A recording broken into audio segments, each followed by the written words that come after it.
या मुझे जान अपने भाई का हो गया, यहाँ पे मेरा भाई यही तो खड़ा होना है। हम तो इसी में काम करते हैं।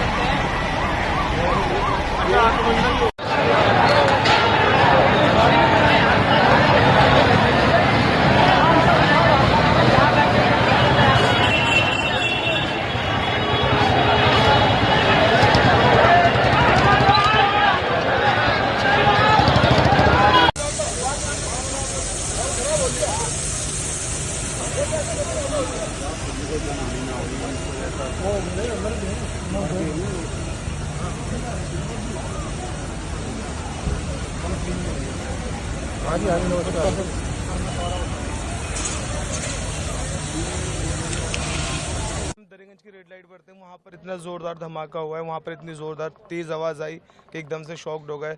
फिर मेरे पास में फ़ोन्स भी आए काफ़ी सारे। हमने कहा क्या हुआ, हमने कहा धमाका हुआ है। उसके बाद हमने दूर से आके देखा, हमने दूर से हम क्योंकि करीब में जा नहीं सकते थे। फिर यहाँ पे साइड में हमने देखा इंसान का हाथ पड़ा हुआ, पूरा फटा हुआ। फिर आगे उस साइड देखा तो फेफड़ा पड़ा हुआ इंसान का। तो इतना ये आदमी सोच भी नहीं सकता कि एकदम से हुआ तो क्या हुआ इंसान। गाड़ी इको बताई जा रही है फिर सर, क्या पता है गाड़ी वहाँ पे होंडाई का वो पड़ा हुआ है पूरा, उसके साथ में फेफड़ा आगे सामने उस तरफ जी। अच्छा, बहुत सारी काफ़ी सारी गाड़ियाँ हैं वहाँ पे। तो हाँ। तो उसके एक गाड़ी के साथ साथ और भी गाड़ी लगातार जी जी जी, तो एक गाड़ी के साथ यही सुनने में आया। गुजरात एटीएस के डीवाईएसपी श्री यशवल चौधरी को एक इन्फॉर्मेशन मिली थी कि हैदराबाद का रहने वाला एक आदमी जिसका नाम सैयद अहमद मोहिउद्दीन है, ये देश में आतंकवादी घटना को अंजाम देने के लिए कुछ कार्रवाइयां कर रहा है और इसी के कॉन्स्पिरेसी के भाग के तहत ये गुजरात अहमदाबाद भी आने वाला है। इस इन्फॉर्मेशन को सीनियर अधिकारियों के साथ शेयर किया गया, काफ़ी टीम्स बनाई गई, टेक्निकल एनालिसिस किया गया, इसके ह्यूमन इंटेलिजेंस को भी डेवलप किया गया और जाना गया कि ये आदमी जो है इसकी मूवमेंट अहमदाबाद में ही लोकेट हो रही है। जो अलग अलग टीमें बनाई गई थी उनमें से इस आरोपी को अडालज के पास जो टोल नाका है इस पे वॉच रखी गई क्योंकि इसका मूवमेंट उस साइड में आ रहा था। वॉच के आधार पर एक आंध्र प्रदेश नंबर की एक गाड़ी वहां से गुजरती हुई मिली, उसको रोका गया, चेक किया गया तो इसमें जो इन्फॉर्मेशन वाला आदमी है सैयद अहमद मोहिउद्दीन, ये हमें मिल गया। इसको चेक किया गया, सरकारी विटनेसेस के सामने इसकी सर्च की गई तो इसके पास में एक बैग मिला जिसके अंदर एक बॉक्स में अच्छे से रैप किए हुए एक डब्बे के अंदर 3 वेपन मिल गए। ये 2 ग्लॉक थी, साथ में एक बेरेटा पिस्टल है और साथ में 30 राउंड है। इसके साथ साथ एक प्लास्टिक के डब्बे के अंदर लगभग 4 किलो कैस्टर ऑयल भी मिला। इस सैयद अहमद मोहिउद्दीन को एटीएस ऑफिस ला करके डिटेल्ड इंट्रोगेशन किया गया। इसके फोन में भी बहुत सारी चीजें मिली गई, इसके बारे में पूछा गया, इसके इतिहास को जाना गया।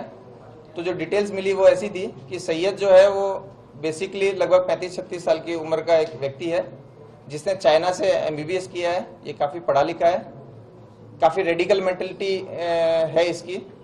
ये भारत में मोटे प्रमाण में मतलब बड़ी लोगों को नुकसान पहुंचा पाए इस तरह की आतंकवादी घटना को अंजाम देना चाहता था।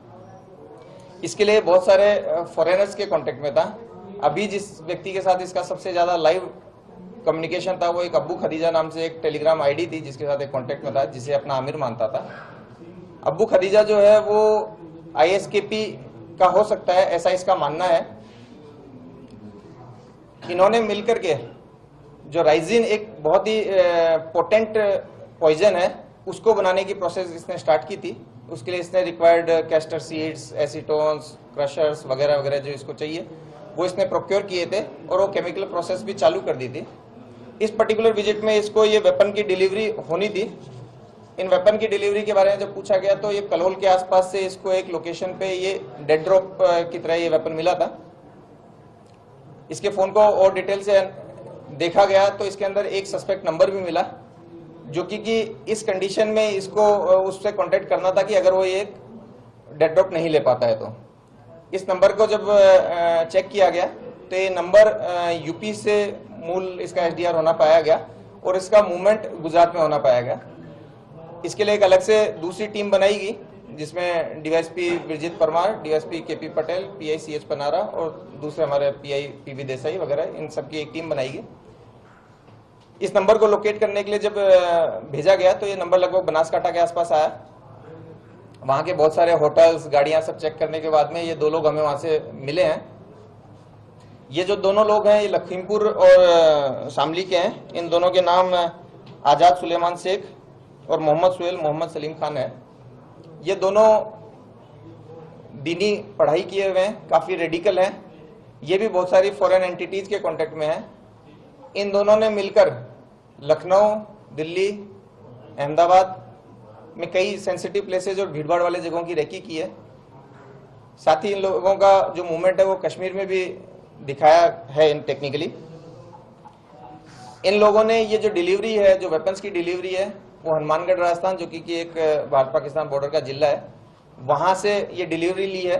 और डिलीवरी लेकर के ये कलोल में इस डिलीवरी को ड्रॉप करके इन्होंने अपना जो इस जगह के जो फोटो, वीडियो और लोकेशंस है वो अपने फॉरेनर हैंडलर को भेजे थे, जिसके आधार पे सैयद ने इसकी आगे डिलीवरी ली थी।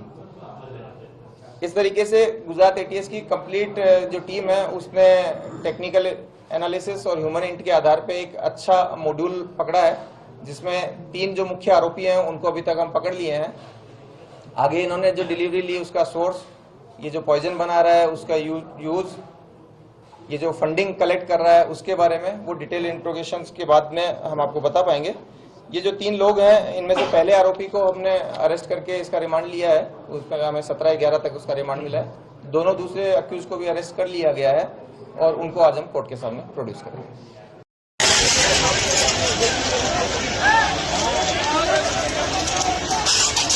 ये लाइव चांदनी चौक की लाइन